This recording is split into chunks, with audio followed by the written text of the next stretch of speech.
Supreme court ने निकाल दी ममता सरकार की सारी हैकड़ी, बंगाल में बीजेपी के लिए वोट मांगा तो टीएमसी के समर्थकों ने बर्बाद की हिंदू परिवार की जिंदगी।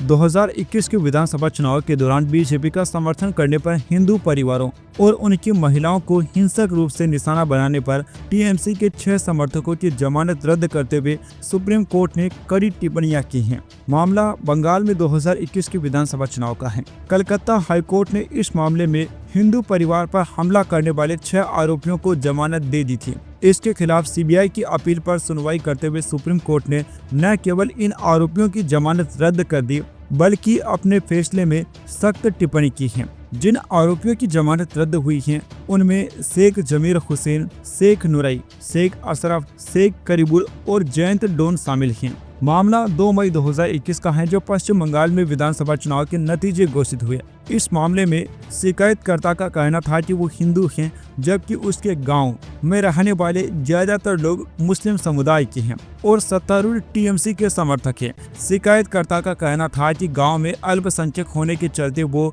वैसे भी धार्मिक गतिविधियों को नहीं कर पाता है। इसके बावजूद शिकायतकर्ता और गाँव के कुछ लोगों में हिम्मत दिखाई और विधानसभा चुनाव के लिए बीजेपी के लिए प्रचार करना शुरू कर दिया।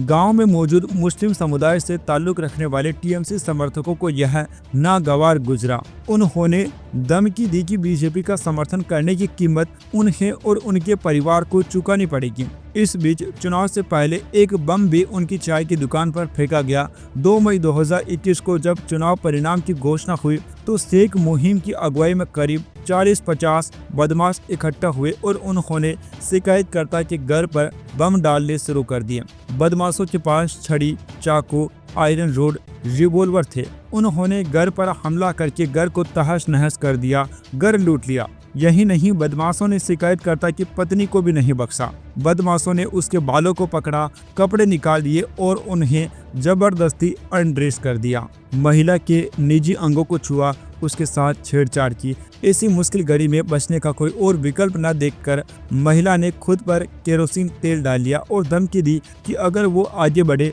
तो वो खुद को आग लगा लेगी। इसके बाद बदमाश मौके से चले गए। शिकायतकर्ता अपनी पत्नी और 2 बच्चों के साथ किसी तरह से जान बचाकर गांव से निकले। अगले दिन वो अपनी शिकायत लेकर सदैवपुर थाने पहुंचे, लेकिन थाना इंचार्ज ने शिकायत ही नहीं ली। थाना इंचार्ज ने एफआईआर करने के बजाय उनसे कहा कि वो गांव छोड़कर चले जाए। पश्चिम बंगाल में चुनाव के बाद हिंसा की कई घटनाओं में पुलिस ने एफआईआर दर्ज नहीं की। इसके चलते हाईकोर्ट में कई याचिकाएं दाखिल हुई। 19 अगस्त 2021 को कलकत्ता हाईकोर्ट ने उन सभी मामलों में सीबीआई को उन सभी केस की जांच करने का आदेश दिया जो हत्या या महिलाओं के साथ रेप अपराध से जुड़े थे।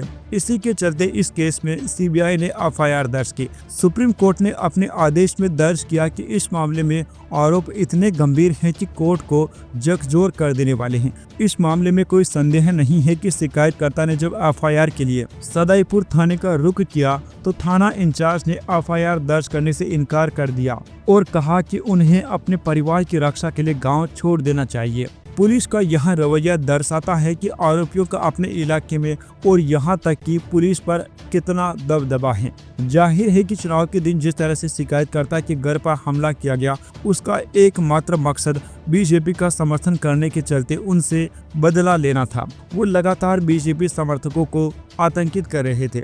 उन्होंने जिस निंदनीय तरीके से घटना को अंजाम दिया, उससे साफ है कि वो विपक्षी समर्थकों को किसी भी तरह से अपने अधीन करना चाहते हैं। यह नृशंस अपराध लोकतंत्र की जड़ों पर एक गंभीर हमले से कम नहीं था। वैसे दोस्तों, बंगाल में मुस्लिम समुदाय के इस रवैये पर आप लोगों की क्या राय है? अपनी राय नीचे कमेंट बॉक्स में जरूर बताइए। Subscribe now and press the bell icon. Never miss an update.